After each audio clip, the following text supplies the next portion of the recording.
Hello, dear students. Welcome all. Welcome back to our YouTube platform, Hyderabad IAS Academy. So guys, UPSC civil సర్వీసెస్కి apply చేసిన ప్రతిసారి జనరల్గా ఇప్పుడు చెప్పబోతున్న video అది only 2026 UPSC civil services attempt చేసే వాళ్ళు మాత్రమే కాదు, భవిష్యత్తులో ఎప్పుడైనా యూపీఎస్సీ ఓబీసీకి సంబంధించిన ఏదైనా ఎక్స్ట్రా రూల్స్ చేంజ్ చేసేంత వరకు ఇవాళ చెప్పబోయే వీడియోలో ఓబీసీకి సంబంధించి క్రీమీ లేయర్, నాన్ క్రీమీ లేయర్కి సంబంధించి అసలు ఆ సర్టిఫికేట్స్ని ఎలా ఆబ్టైన్ చేయాలి, ఎవరు ఓబీసీ కిందికి వస్తారు, అందులో క్రీమీ లేయర్ ఎవరు, నాన్ క్రీమీ లేయర్ ఎవరు, ఎవరు రారు, అండ్ అలాగే దానికి సంబంధించి ఏవైనా కామన్ మిస్టేక్స్ అంటే మేము ఎన్సీఎల్ కిందికి, ఓబీసీ ఎన్సీఎల్ కిందకు, నాన్ క్రీమీ లేయర్ కిందకు వస్తామా రామా. ఇలా నంబర్ ఆఫ్ క్వశ్చన్స్ బేసికల్గా ఒక 2 ఇయర్స్ బ్యాక్ ఒక వీడియో చేశాను, లాస్ట్ ఇయర్ కూడా ఒక వీడియో చేశాను. బీసీ సర్టిఫికేట్స్ అందరూ ముందే గ్రాబ్ చేసుకొని అన్ని కలెక్ట్ చేసుకొని రెడీగా ఉండండి అని చెప్పేసి, అండ్ అలాగే అప్పుడు కూడా ఓబీసీని డిఫైన్ చేస్తూ ఏమేమి వస్తారు క్రీమీ లేయర్, ఏమేమి వస్తారు నాన్ క్రీమీ లేయర్, ఎవరు ఏంటి, ఎలా ప్రాబ్లమ్స్ వస్తాయి, ఇవన్నీ చెప్పాను. కానీ ఎప్పుడు వచ్చినట్లుగానే ఈ ఇయర్ కొంచెం ఎక్కువ కాల్స్ వచ్చాయి. సార్, మా హస్బెండ్కి ఇంత ఇన్కమ్ వస్తుంది, నేను ఓబీసీ ఎన్సీఎల్ కిందకు వస్తానా, మా పేరెంటల్ ఇన్కమ్ పెట్టాలా, మా హస్బెండ్ ఇన్కమ్ పెట్టాలా అని కొంతమంది. సార్, మా ఫాదర్కి 15 lakh రూపీస్ శాలరీ వస్తుంది, నేను ఎన్సీఎల్ కిందకు వస్తానా రానా, ఓన్లీ ఇన్కమ్ని బేసిస్ చేసుకొని ఓబీసీ కిందకు కన్సిడర్ చేస్తారా. కొంతమంది, సార్ నేను స్టేట్లో బీసీఏ, బీసీడీఈ లేకపోతే ఇలా డిఫరెంట్ కేటగిరీ కిందకు వస్తాను, కానీ నా క్యాస్ట్ ఓబీసీ కిందకు వస్తుందా రాదా, స్టేట్లో బీసీ అయినంత మాత్రాన సెంట్రల్లో కూడా ఓబీసీ కిందకు అంటే టేక్ ఇట్ ఫర్ గ్రాంటెడ్ లాగా కన్ఫర్మ్గా వస్తుందా రాదా. ఇలా ఓబీసీకి సంబంధించి నంబర్ ఆఫ్ డౌట్స్ ఉన్నాయి. ఒక్కొక్కటి point to point, pin to pin ఓబీసీకి సంబంధించి డౌట్స్ ఏవైతే ఉన్నాయో అవన్నీ కూడా ఈ వీడియో ద్వారా క్లారిఫై చేస్తాను, క్లారిటీ ఇవ్వడానికి ప్రయత్నిస్తాను అని చెప్పి నేను భావిస్తున్నాను. మెల్లిగా చెప్తాను, దట్ అంటే ప్రతిసారి ఈ వీడియో మళ్ళీ మీకు హెల్ప్ అవుతూనే ఉండాలి. ఆ విధంగా I'm just telling you everything. బేసికల్గా చాలామంది ఏపీపీఎస్సీ, టీజీపీఎస్సీ ఆస్పిరెంట్స్ కూడా ఉంటారు. ఇక్కడ ఏపీ టీజీకి సంబంధించి ఈ బీసీ క్రైటీరియా, ఓబీసీ లేదా బీసీ ఏబిసిడిఈ అని ఉంటుంది, ఆ క్రైటీరియా గురించి ఇక్కడ నేను చెప్పదలుచుకోలేదు. కంప్లీట్గా నేను ఇక్కడ యూపీఎస్సీ లెవెల్, ఇక్కడ నేను కంప్లీట్గా యూపీఎస్సీ లేదా సెంట్రల్ ఎగ్జామినేషన్స్కి సంబంధించి ఎవరు ఓబీసీ కిందకు వస్తారు, ఎవరు ఓబీసీ కిందకు రారు అనేది చాలామందికి ఎకనామికల్లీ వీకర్ సెక్షన్కి సంబంధించి కూడా డౌట్స్ అడుగుతున్నారు, అది కూడా నేను చెప్తాను. అండ్ ఇంకొక పాయింట్ ఏంటంటే ఓబీసీ సర్టిఫికేట్ ఇష్యూకి సంబంధించి కూడా చాలా సందర్భాల్లో ఈ ఎంఆర్ఓస్ దగ్గర కూడా సరైన క్లారిటీ లేదు. అందరికీ అని కాదు, కొన్ని సందర్భాల్లో క్లారిటీ లేకపోవడం వల్ల కొన్ని ఇష్యూస్ వస్తున్నాయి. యూపీఎస్సీ దగ్గర సర్టిఫికేట్ వెరిఫికేషన్ దగ్గర కూడా కొన్ని డిఫరెంట్ ఆస్పెక్ట్స్ వస్తున్నాయి. మేబీ అది ఇన్ఎక్స్పీరియన్సో లేకపోతే ఏదైనా కన్ఫ్యూజన్సో తెలియదు. అండ్ మోర్ ఓవర్, నేను ఈ వీడియో ఏదైతే చెప్తున్నానో ఇది టేక్ ఇట్ ఫర్ గ్రాంట్ తీసుకోకండి. మీకు హెల్ప్ అవ్వటానికి ఓబీసీకి సంబంధించి ఏమేం రూల్స్ ఉన్నాయి, రెగ్యులేషన్స్ ఉన్నాయి ఏంటో తెలుసుకొని నేను ఈ వీడియో చేస్తున్నాను. ఓకే, ఏవైనా మిస్టేక్స్ ఉన్నా, పొరపాట్లు ఉన్నా, ఈ మిస్టేక్ చేశారు అని చెప్పి కొంచెం పాయింట్అవుట్ చేయకుండా సబ్జెక్ట్ టు కరెక్షన్. ఏవైనా తప్పులు చేస్తే సార్ ఇది పొరపాటు చేశారు, ఒకసారి రెక్టిఫై చేసుకోండి అని మీరు మెసేజ్ పెడితే అది నేను మళ్ళీ రెక్టిఫై చేసుకొని మళ్ళీ మీకు కింద రిప్లై ఇస్తాను. ఖచ్చితంగా రెస్పాన్స్ అయితే ఇస్తాను. అట్లీస్ట్ కొంతమందికైనా ఈ ఓబీసీకి సంబంధించి క్లారిటీ రావాలి అన్న ఉద్దేశంతో ఈ ఇయర్ అప్లై చేయకపోయినా నెక్స్ట్ ఇయర్ అప్లై చేసే వాళ్ళకైనా ఓబీసీ గురించి ప్రతిసారి ఇబ్బందులు, ఇష్యూస్ రాకుండా ఉండటానికి ఈ వీడియో నేను చేస్తున్నాను. ఓకే, యూపీఎస్సీ జనరల్గా బ్యాక్వర్డ్ క్లాసెస్ అంటాం కదా, బీసీస్. ఇక్కడ ఏమవుతుందంటే స్టేట్ ఉంటుంది కదా, స్టేట్లో ఎవరైతే ఉంటారో స్టేట్లో మనకి ఎటువంటి క్లాసిఫికేషన్స్ ఉంటాయంటే BCA, BCB, BCC, BCD, BCE. ఇలా స్టేట్లోనే బీసీఏబిసిడిఈ అన్నట్టు క్లాసిఫికేషన్స్ ఉంటాయి. ఎక్కడ? స్టేట్లో. సేమ్ అలాగే సెంట్రల్ లెవెల్లో బీసీఏబిసిడిఈ అంటే ఏబిసిడిఈ అన్నట్టు క్లాసిఫికేషన్ ఉండకుండా సెంట్రల్ లెవెల్లో ఈ కేటగిరీ ఆఫ్ పీపుల్స్నే వీళ్ళని ఏమంటున్నారంటే ఓబీసీ అని పిలుస్తున్నారు. సెంట్రల్ లెవెల్లో ఓబీసీ. అయితే స్టేట్ లెవెల్లో ఎవరైతే ఏబిసిడిఈ అనే కేటగిరీ కిందకు వస్తారో, బీసీ బ్యాక్వర్డ్ క్లాసెస్ ఏబిసిడిఈ అనే క్లాసిఫికేషన్ కిందకు వస్తారో వాళ్ళంతా ఖచ్చితంగా ఓబీసీ కిందకు వస్తారు అన్న రూల్ లేదు. కొంతమంది ఇక్కడ బీసీ, ఏబిసిడిఈ అనే క్లాసిఫికేషన్‌లో ఉన్న కొంతమంది వాళ్ళు ఓబీసీ కిందకు రాకపోవచ్చు. సో, ఇట్లాంటి థింగ్స్ ఉంటాయి. ఇంకొన్ని సందర్భాలలో అంటే స్టేట్‌లో బీసీ ఏ నుంచి ఈ వరకు ఏదో ఒక క్లాసిఫికేషన్‌లో ఉన్నారు. వాళ్ళు ఓబీసీలో కాకుండా ఎస్సీ క్లాసిఫికేషన్‌లో ఉన్న సందర్భాలు కూడా ఉన్నాయి. ఇంకొకటి ఈ బీసీ ఏబిసిడిఈ అని ఉంది కదా! ఈ classification state to state vary అవుతుంది. ఒక స్టేట్‌లో బీసీ కింద ఉన్నవాళ్ళు ఇంకొక స్టేట్‌లో బీసీ ఉండకపోవచ్చు. సో, యూపీఎస్సీ అంటే సెంట్రల్ లెవెల్‌లో అన్నిటిని కన్సిడర్ చేసుకొని దాదాపుగా 99% ఆఫ్ ద స్టేట్ లెవెల్‌లో ఉన్న బీసీ కేటగరీ ఆఫ్ పీపుల్ ఎవరైతే ఉంటారో వాళ్ళందరూ ఓబీసీలో ఇంక్లూడ్ చేయడానికి చాలా చాలా కేర్ తీసుకున్నారు. ఓకే. సో, మళ్ళీ చెప్తున్నాను. సో, స్టేట్ లెవెల్ ఎగ్జామ్స్‌కి బీసీ, ఏ, బి, సి, డి, ఈ అనే క్లాసిఫికేషన్ ఉంటుంది. సెంట్రల్ లెవెల్ ఎగ్జామినేషన్స్‌కి ఓబీసీ అంటాం సింపుల్‌గా. Other backward classes. ఓకే.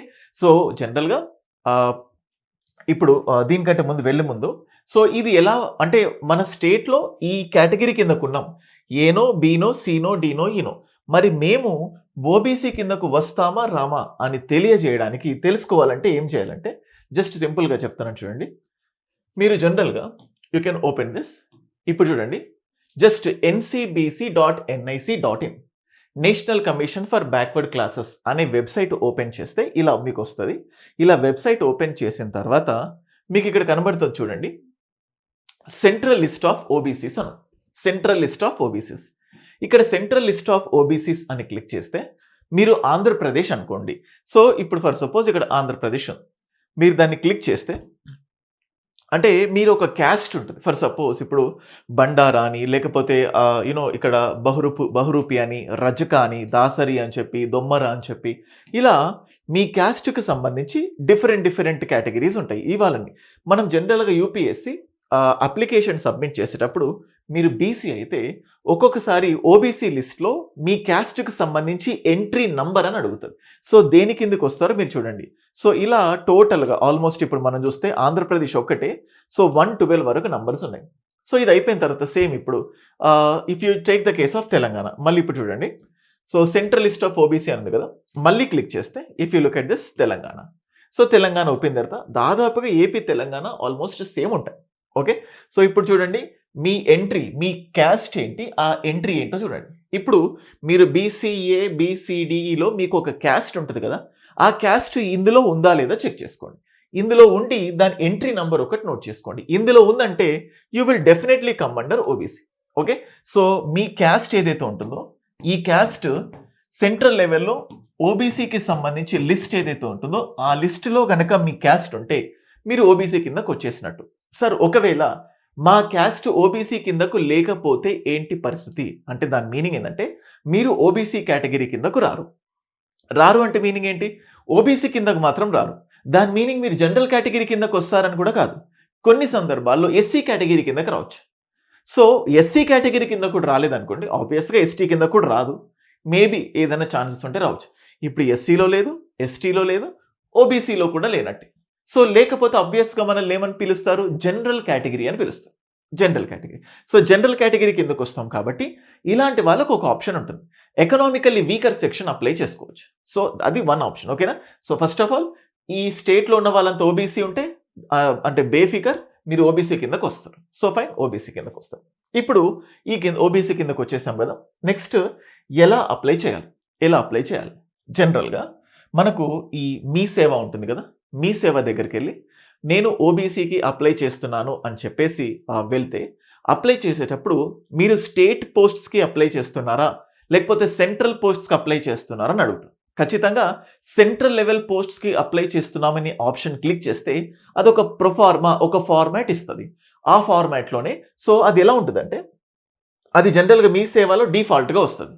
మీరు మీ సేవ దగ్గరికెళ్ళి వాళ్ళకి ఏం చెప్పకుండా ఓబీసీ కావాలి అనుకుంటే వాళ్ళు స్టేట్ ఫార్మాట్‌లో ఇస్తే మళ్ళీ ఇబ్బందొస్తది. సో, ఖచ్చితంగా సెంట్రల్ ఎగ్జామ్స్‌కి అని మీరు చెప్తే వాళ్ళు సెంట్రల్ ఎగ్జామ్స్ ఫార్మాట్‌లోనే ఓబీసీకి సంబంధించి మీ ఆధార్ కార్డు, రేషన్ కార్డు, 10థ్ క్లాస్ సర్టిఫికేట్, పేరు ఇలా ఐడెంటిఫికేషన్ కోసం కొన్ని సర్టిఫికేట్స్ అడుగుతారు. ఇన్‌కమ్ సర్టిఫికేట్ అడుగుతారు. ఇవన్నీ సబ్మిట్ చేస్తే మీరు అప్లై చేసినట్టు. సో, మీ సేవలో అప్లై చేసిన తర్వాత అది మీ రెవెన్యూ అంటే ఎంఆర్ఓ ఆఫీస్‌కెళ్తది. వాళ్ళు వెరిఫై చేస్తారు. నిజంగా దీని కిందకి మీరు వస్తారా లేరా? ఈ క్రైటీరియా మీకు రీచ్ అయిందా లేదా అని చేసి వాళ్ళు యెస్ చెప్తే మీకది అప్రూవ్ అవుతుంది. ఇదొక పాయింట్. ఇలా మీ సేవలో కాకుండా మాన్యువల్‌గా కూడా అప్లై చేసుకోవచ్చు. దానికి కూడా ఎట్లుందంటే మీరు ఫర్ సపోజ్ యూపీఎస్‌సి అంటే ఫస్ట్ ఆఫ్ ఆల్ ఎలా అప్లై చేయాలో చెప్పాను. మళ్ళీ ఈ ఓబీసీలో creamy layer, non creamy layer అని 2 ఉంటాయి. అది కూడా చెప్తాను. ఓకే. సో, ఒకటి మీరు డైరెక్ట్‌గా మీ సేవ నుంచి అప్లై చేసుకోవచ్చు. దాంతో పాటు ఒకవేళ అది పాసిబుల్ కాదు మాన్యువల్‌గా కావాలంటే మీరు ఫార్మ్స్ అండ్ డౌన్‌లోడ్స్ అని క్లిక్ చేస్తే యూపీఎస్‌సి వెబ్‌సైట్‌లోకెళ్ళి ఫార్మ్స్ అండ్ డౌన్‌లోడ్స్ అని క్లిక్ చేస్తే instruction to OBC certificate creamy layer అని. సో, మీరు దాన్ని క్లిక్ చేస్తే ఇలా క్లిక్ చేస్తే మీకు ఇలా ఒక పీడీఎఫ్ వస్తది. ఇది మీకు అవసరం లేదు. దెన్ ఇక్కడ మీరు చూడొచ్చు. సో, ఇలా ఒక ఫార్మ్ అనెక్షర్ ఉంది కదా! Form of certificate to be produced by other backward classes applying for appointment to posts under government of India. ఇవన్నీ ఫిల్ చేసుకొని మీరు కలెక్టరేట్ ఆఫీస్‌కి వెళ్ళిపోతే అక్కడ ఎంఆర్ఓ కంటే పై స్థాయిలో ఉన్న వాళ్ళు మీరు వెరిఫై చేసుకొని సంతకం పెడతారు. ఇదే ఆ సిగ్నేచర్ దాన్ని బేస్ చేసుకొని మీరు డైరెక్ట్‌గా అప్లై కూడా చేసుకోవచ్చు. మీరు కలెక్టరేట్‌కి వెళ్ళిపోయి ఈ మాన్యువల్‌గా ఫిల్ చేసుకొని ఈ ఫార్మ్ వాళ్ళ దగ్గరికి తీసుకెళ్తే వాళ్ళు మాన్యువల్‌గా కూడా సిగ్నేచర్ పెడతారు. ఖచ్చితంగా డిజిటలైజ్డ్ ఫార్మాటే అప్లై చేయాలి అన్న రూల్ లేదు. ఇలా మాన్యువల్‌గా వెళ్లి మీరు ప్రాసెస్‌ని ఫాలో అయినా వాళ్ళు సంతకం పెట్టి మీకు ఓబీసీ సర్టిఫికేట్‌ని ఇష్యూ చేస్తారు. అయితే నెక్స్ట్ 2 వేస్ చెప్పాను. ఎలా ఇష్యూ చేస్తారు అని చెప్పేసి. And more over next issue చేసిన తర్వాత ఈ ఓబీసీ సర్టిఫికేట్ ఏదైతే ఉంటుందో ఇది ఖచ్చితంగా తహసీల్దార్ ఆయన కంటే పెద్ద స్థాయిలో ఉన్న వాళ్ళ సంతకమే ఉండాలి. తహసీల్దార్ కంటే తక్కువ స్థాయి ఉన్న వాళ్ళు సంతకం పెట్టినా, వెరిఫై చేసినా, ముఖ్యంగా డిజిటల్ ఫార్మాట్‌లో వచ్చే దానిపైన నైబ్ తహసీల్దార్ అని చెప్పి ఉంటుంది. ఇక్కడ ఏమైందంటే అంతకుముందు హర్యానాలో ఇట్లా డిఫరెంట్ స్టేట్స్‌లో ఎవరు ఇష్యూ చేయాల్సిన అథారిటీ ఏంటంటే తహసీల్దార్, అంతకంటే ఎక్కువ స్థాయిలో ఉన్న వ్యక్తే వాటిని వెరిఫై చేయాలి. మన స్టేట్ ఎగ్జామ్స్‌లో ఉన్న రూల్స్ లాగా తహసీల్దార్ కింద నాయిబ్ తహసీల్దార్ కింద వ్యక్తులతో సిగ్నేచర్ పెట్టించుకొని వెళ్ళిపోతాం. స్టేట్ లెవెల్‌లో కొన్నిసార్లు ప్రాబ్లమ్ అవ్వకపోవచ్చు. కానీ సెంట్రల్ లెవెల్‌లో మనం ఈ సర్టిఫికేట్‌ని రిజెక్ట్ చేస్తున్నారు. నువ్వు డిజిటల్ ఫార్మాట్‌లో అప్లై చేసినా, మాన్యువల్ ఫార్మాట్‌లో అప్లై చేసినా ఎంఆర్ఓ కంటే పై స్థాయిలో ఉన్న వాళ్ళే సిగ్నేచర్ పెట్టాలి, వెరిఫై చేయాలి. అప్పుడు నీ ఓబీసీ సర్టిఫికేట్ వెరిఫై అవుతుంది. ఓకేనా? ఇదొక పాయింట్. ఎలా తీసుకోవాలి ఏంటి అని చెప్పిన తర్వాత నెక్స్ట్ ఇప్పుడు ఓబీసీ తీసేసుకున్నాను టోటల్‌గా. బీసీ ఎందుకు తీసుకోలేదో మీకు అర్థమైంది కదా! స్టేట్ లెవెల్ కాదు సెంట్రల్ లెవెల్ కాబట్టి ఓబీసీ. జనరల్‌గా ఓబీసీ అంటే ఏంటి? Other backward caste. Okay. Other backward caste. ఇంతకు ముందు కూడా అదర్ బ్యాక్వర్డ్ క్లాసెస్. అంటే ఈ అదర్ బ్యాక్వర్డ్ క్లాసెసే బట్ కాస్ట్ బేసిస్‌తో ఇస్తారు. ఓకే. నెక్స్ట్ ఇక్కడ అదర్ బ్యాక్వర్డ్ క్లాసెస్. ఇప్పుడు క్లాస్ ఏదైతే ఉంటుందో ఈ ఓబీసీ అనేది that is on the basis of కాస్ట్‌తో. జనరల్‌గా ఎస్సీస్‌కి కానీ, ఎస్టీస్‌కి కానీ వాళ్ళకు ఒక కాస్ట్ సర్టిఫికేట్ ఉంటుంది. కాస్ట్ ఎప్పటికీ మారదు. కాస్ట్ అనేది సేమ్. నువ్వు ఎన్ని సార్లు మార్చినా, ఎన్ని జనరేషన్స్ వచ్చినా కాస్ట్ సేమ్‌గానే ఉంటుంది. ఎస్సీ, ఎస్టీలకు ఏ ఇయర్ కాస్ట్ తీసుకున్నా మన ప్రాబ్లమ్ ఉండదు. కానీ ఓబీసీల దగ్గరకు వచ్చేసరికి అదర్ బ్యాక్వర్డ్ క్లాసెస్ అన్నాను కదా! కాస్ట్ ఇంపార్టెంటే. నువ్వు బ్యాక్వర్డ్ కాస్ట్ అని తెలుస్తది. బ్యాక్వర్డ్ కాస్ట్‌తో పాటు మనకు కావాల్సింది ఏంటంటే ఒక డిఫరెన్షియేషన్. దట్ ఈస్ ఎన్‌సీఎల్ అంటారు. నాన్ క్రీమీ లేయర్ అండ్ ఇంకొకటి క్రీమీ లేయర్ అంటారు. చాలా మందికి ఈ creamy layer, non creamy layer అనే డిఫరెన్సెస్ కూడా మేబీ తెలియకపోవచ్చు. నార్మల్‌గా ఏందంటే ఎవరికి ఓబీసీ రిజర్వేషన్ అప్లికేబుల్ అవుతదంటే ఓబీసీ, ఎన్‌సీఎల్‌కి మాత్రమే రిజర్వేషన్ ఉంటది. గుర్తుపెట్టుకోండి. ఓబీసీ ఉండాలి, నువ్వు ఓబీసీ అయి ఉండాలి. ఓబీసీతో పాటు ఏమై ఉండాలి? NCL non creamy layer. జనరల్‌గా మనం మిల్క్‌ని వేడి చేసినప్పుడు పైన మీగడలాగా ఫామ్ అవుతుంది. ఏం చేస్తాం? ఆ మీగడని తీసేస్తాం. సేమ్ ఇక్కడ కూడా ఏందంటే రిజర్వేషన్‌లో భాగంగా క్రీమీ లేయర్. ఈ పైన క్రీమ్ ఉంది కదా! ఆ క్రీమ్‌ని తీసేయడం అన్నట్టు. క్రీమీ లేయర్ అంటే వి జస్ట్ రిమూవ్. ఈ క్రీమీ లేయర్‌లో నువ్వు ఉన్నావనుకోండి, నీకు రిజర్వేషన్ బెనిఫిట్స్ పోతాయి. అంటే నువ్వు ఓబీసీ అయినా, నువ్వు క్రీమీ లేయర్ అయితే నీకు ఓబీసీ రిజర్వేషన్ బెనిఫిట్స్ ఉండవు. నువ్వు ఓబీసీ అయి ఉండాలి. దాంతో పాటు ఖచ్చితంగా ఎన్‌సీఎల్ నాన్ క్రీమీ లేయర్ అవుతేనే నీకు ఓబీసీ రిజర్వేషన్ అప్లికేబుల్ అవుతుంది.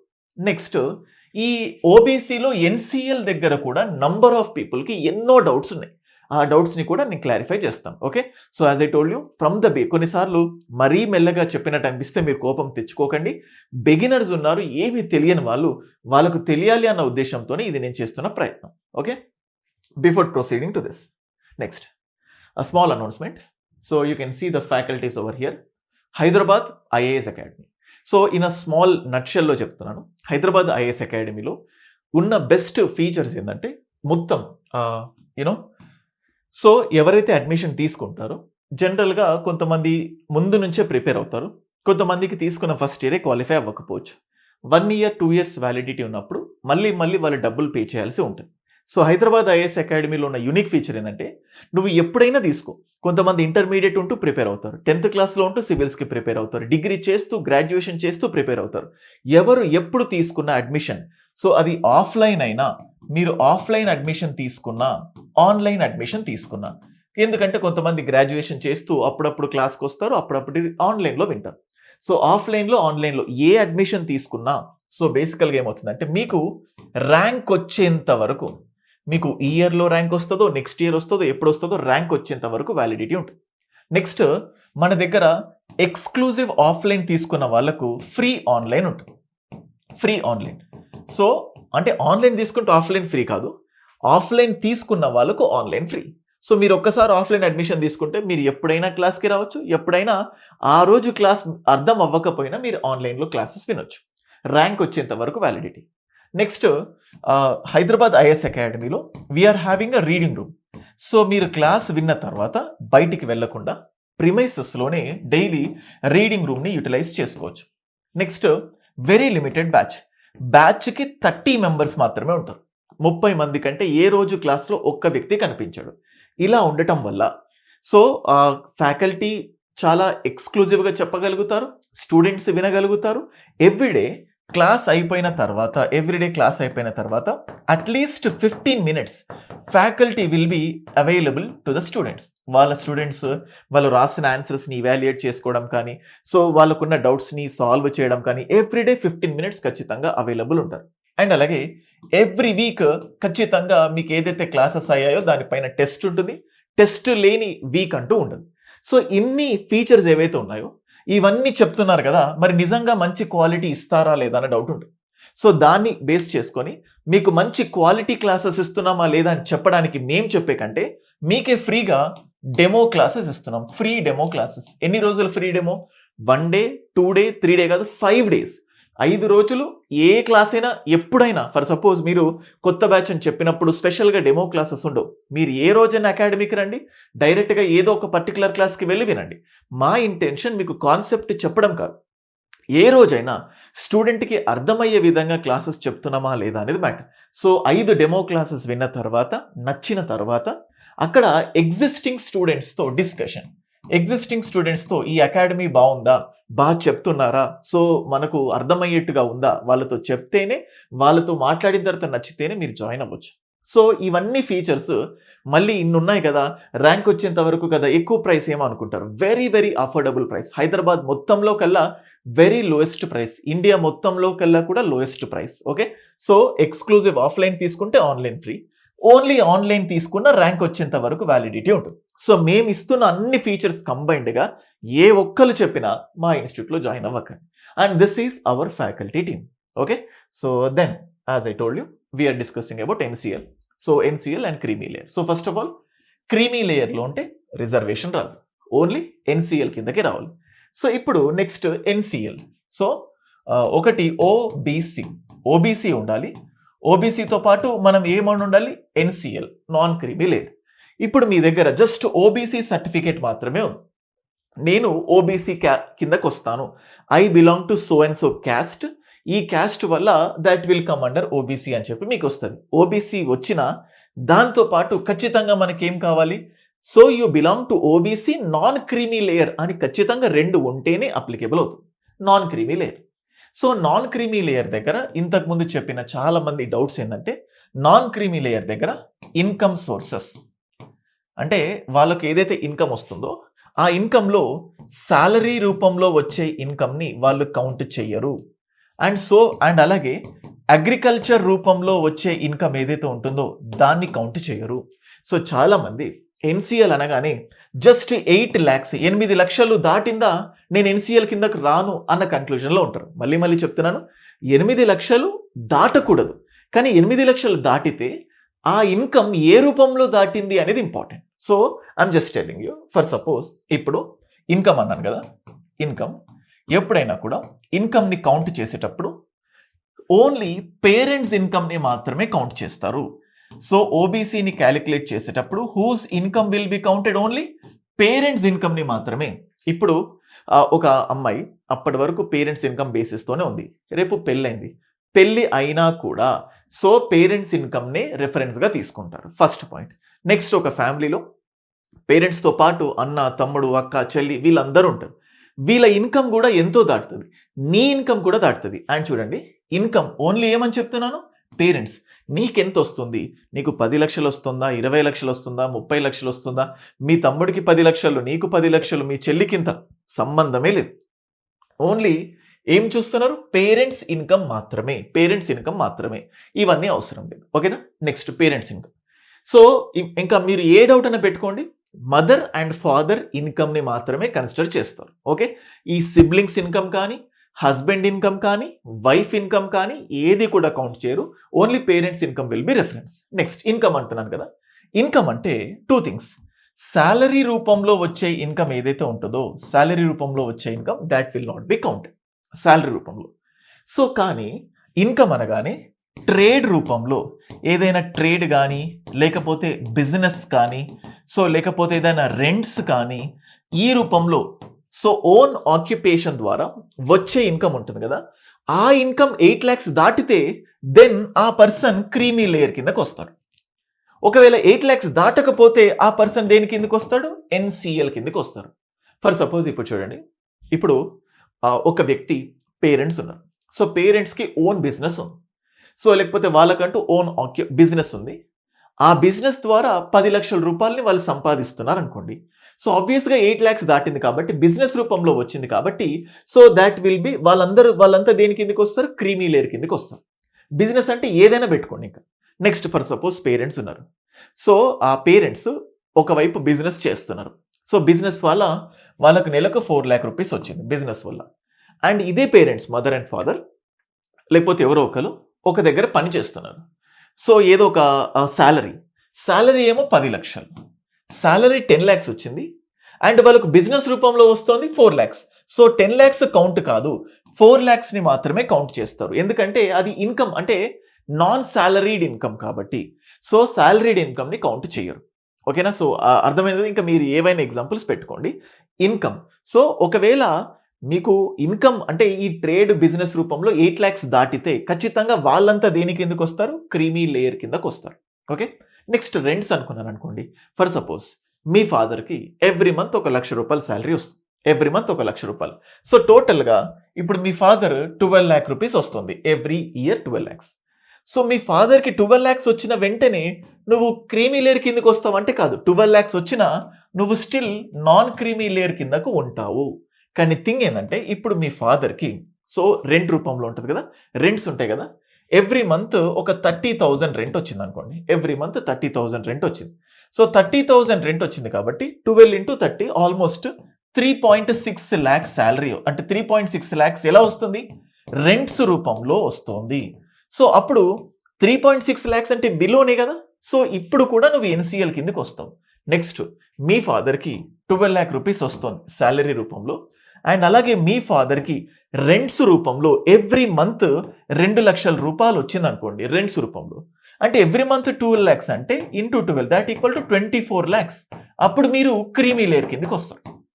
క్రీమీ లేయర్ అంటే ఇక్కడ ఏం చెప్తున్నాను, ఓన్లీ నువ్వు శాలరీడ్ ఇన్కమ్ కట్ చేసేసి నాన్ శాలరీడ్ ఇన్కమ్ పెట్టుకోవాలి. కొన్నిసార్లు షేర్స్ ఉంటాయి, సో షేర్ మార్కెట్లో ఇన్వెస్ట్ చేస్తారు కదా, ఎవ్రీ మంత్ 1 లక్ష రూపాయలు ప్రాఫిట్ వచ్చింది అనుకోండి 12 lakhs, అప్పుడు నువ్వు క్రీమీ లేయర్ కిందకి వస్తావు, ఎన్సీఎల్ కేటగిరీ కోల్పోతావు, ఓకేనా. సో ఇది ఇన్కమ్ని బేస్ చేసుకొని. So NCL is on the basis of whose income, parents income. Parents income calculate చేసిన శాలరీని కౌంట్ చేయొద్దు, సో వాళ్ళు చేస్తున్న బిజినెస్ కానీ రెంట్స్. అండ్ దీంతో కూడా ఇన్కమ్లో భాగంగా అగ్రికల్చర్ ఇన్కమ్ ఉంటుంది, అగ్రికల్చర్ ఇన్కమ్. సో జనరల్గా అగ్రికల్చర్ నుంచి వచ్చే ఇన్కమ్ని కూడా కౌంట్ చేయకూడదు, అగ్రికల్చరల్ ఇన్కమ్. అండ్ చూడండి అగ్రికల్చరల్ ల్యాండ్ ఏరియా కూడా ఒక సీలింగ్ ఉంటుంది. ఇంతకంటే తక్కువ అగ్రికల్చరల్ ల్యాండ్ ఏరియా అని నాకు తెలిసినంత వరకు ఐ థింక్ 42 ఎకరాలు అంతకంటే తక్కువ ల్యాండ్ ఉండాలి. దాదాపుగా చాలా మందికి అంతకంటే తక్కువ ల్యాండ్ ఏరియా ఉంటుంది. ల్యాండ్ ఏరియా కూడా పారామీటర్స్ ఉంటాయి. ఇంత area 85% of the area irrigated ఏరియాలో ఉండాలి. సో అన్ని కొన్ని క్రైటీరియాస్ ఉంటాయి. అది కొంచెం డీటెయిల్గా కావాల్సిన వాళ్ళు నాకు మెసేజ్ పెట్టండి, నేను చెప్తాను. ఆల్రెడీ వీడియో లెంతీ అవుతుంది. అగ్రికల్చరల్ ఇన్కమ్ కౌంట్ చేయరు. అయితే మళ్ళీ అన్ని అగ్రికల్చర్ కిందికి రాదు. కొన్నిసార్లు కమర్షియల్ కైండ్ ఆఫ్ క్రాపింగ్ లాగా ప్లాంటేషన్స్ ఉంటాయి కదా, ఆ ఇన్కమ్ని మాత్రం కౌంట్ చేస్తారు. సో జనరల్గా అగ్రికల్చర్ ఇన్కమ్ని కౌంట్ చేయరు, జనరల్గా శాలరీని కౌంట్ చేయరు. కానీ నాన్ శాలరీ ఇన్కమ్ రూపంలో 8 lakhs దాటితే అప్పుడు మీరంతా క్రీమీ లేయర్ కిందకి వస్తారు. దాటకపోతే మీరు దేని కిందకి వస్తారు? నాన్ క్రీమీ లేయర్ కిందకి వస్తారు. So this is the point. So OBC NCL ఉండాలి, ఇన్కమ్ని క్యాలిక్యులేట్ చేసుకోవాలి. దానికి శాలరీ కౌంట్ కాదు, అగ్రికల్చరల్ శాలరీ కౌంట్ కాదు, అగ్రికల్చరల్ ఇన్కమ్ కౌంట్ కాదు, నాన్ శాలరీ కౌంట్ అవుతుంది. Sorry, non salary count, that is rent, ఇవన్నీ చెప్పాను కదా, ఇవి కౌంట్ అవుతాయి. నెక్స్ట్ దీంతో పాటు గవర్నమెంట్ జాబ్ హోల్డర్స్ ఉంటారు. సో జనరల్గా గ్రూప్ 1, 2, 3, 4 లేదా గ్రూప్ ABCD అంటారు కదా. సో ఎవరి పేరెంట్స్ అయితే గ్రూప్ ఏ జాబ్ ఉంటుంది కదా, group A job. So group A ఎవరైనా ఐదర్, సో పేరెంట్స్లో ఎవరో ఒక్కరు గ్రూప్ ఏ జాబ్ వచ్చినా, గ్రూప్ ఏ జాబ్లో ఉన్నా, సో వాళ్ళని ఏమంటామంటే క్రీమీ లేయర్ కిందకు వచ్చేస్తారు. అంటే వాళ్ళకి ఎన్సీఎల్ ఉండదు, వాళ్ళకి రిజర్వేషన్ బెనిఫిట్ రాదు. ఓకేనా. నెక్స్ట్ ఎవరైనా పేరెంట్స్ గ్రూప్ బి, సో ఈ గ్రూపులో ఎవరో ఒక్క పేరెంట్ ఉంటే ప్రాబ్లం లేదు. బోత్ పేరెంట్స్ గనక, సో ఇద్దరు పేరెంట్స్ గ్రూప్ బి కేటగిరీ కిందకి వస్తే అప్పుడు మళ్ళీ వాళ్ళకి దేని కిందకి వస్తారు? క్రీమీ లేయర్, అంటే రిజర్వేషన్ పోతుంది. నెక్స్ట్, సో ఎవరైనా పేరెంట్స్ గ్రూప్ సి కానీ గ్రూప్ డి కానీ వచ్చింది అనుకోండి, వాళ్ళకి ఎంత శాలరీ అయినా పర్లేదు, ఎందుకంటే శాలరీని కౌంట్ చేయట్లేదు, నాన్ శాలరీని కౌంట్ చేస్తున్నాము. So group C group D వీళ్ళు డైరెక్ట్గా ఇందులో ఎంత శాలరీ వచ్చినా ఆ పేరెంట్స్ ఇద్దరున్నా ఎలా ఉన్నా కానీ ఎన్సీఎల్ కిందకి పొందడానికి ఛాన్సెస్ ఉంటాయి, నాన్ క్రీమీ లేయర్ సర్టిఫికేట్ పొందడానికి ఛాన్సెస్ ఉంటాయి. ఓకేనా. సో ఇది పాయింట్. అండ్ నెక్స్ట్ కొంతమంది పబ్లిక్ సెక్టర్ అండర్టేకింగ్లో పనిచేసే పేరెంట్స్ ఉంటారు. సో అక్కడ ఏమవుతుందంటే పబ్లిక్ సెక్టర్లో మేనేజీరియల్ పొజిషన్స్ ఉంటాయి. సో కొన్ని పొజిషన్స్ని బేస్ చేసుకొని వాళ్ళకి ఈక్వివాలెంట్స్, వీళ్ళు గ్రూప్ ఏతో ఈక్వివాలెంట్, వీళ్ళు గ్రూప్ బితో ఈక్వివాలెంట్ అని కొన్ని ఈక్వేషన్స్ ఇస్తారు, వాళ్ళు కొన్ని క్యాలిక్యులేషన్స్ ఇస్తారు. సో మీరు మీ పేరెంట్స్తో మాట్లాడుకొని వాళ్ళ పొజిషన్ దేంతో ఈక్వివాలెంట్, గ్రూప్ ఏతోనా గ్రూప్ బితోనా ఈక్వివాలెంట్ అని చెప్పి చూసుకొని ఆ ఈక్వివాలెన్స్ని బేస్ చేసుకొని మీరు ప్రొసీడ్ అవ్వండి. మీరు వెదర్ క్రీమీ లేయర్ కిందకు వస్తారా, నాన్ క్రీమీ లేయర్ కిందకు వస్తారో చూసుకోండి. Okay. So that is why. So ఇప్పుడు ఫర్ సపోజ్ ఇప్పుడు creamy layer, non creamy layer అని చెప్పాం. సో జనరల్గా ఏమవుతుందంటే ఈ ఓబీసీ దేన్ని బట్టి వ్యారీ అవుతుంది? It is varying on the basis of income.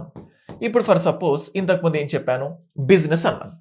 So ఒక ఫాదర్కి ఒక 2 years 12 lakhs శాలరీ వచ్చింది, అంటే నాన్ శాలరీ వచ్చింది. సో మళ్ళీ మన ఒక్కొక్కసారి టంగ్ స్లిప్ అవుతే నేను చెప్పిన దాన్ని మళ్ళీ రెఫరెన్స్గా తీసుకోండి.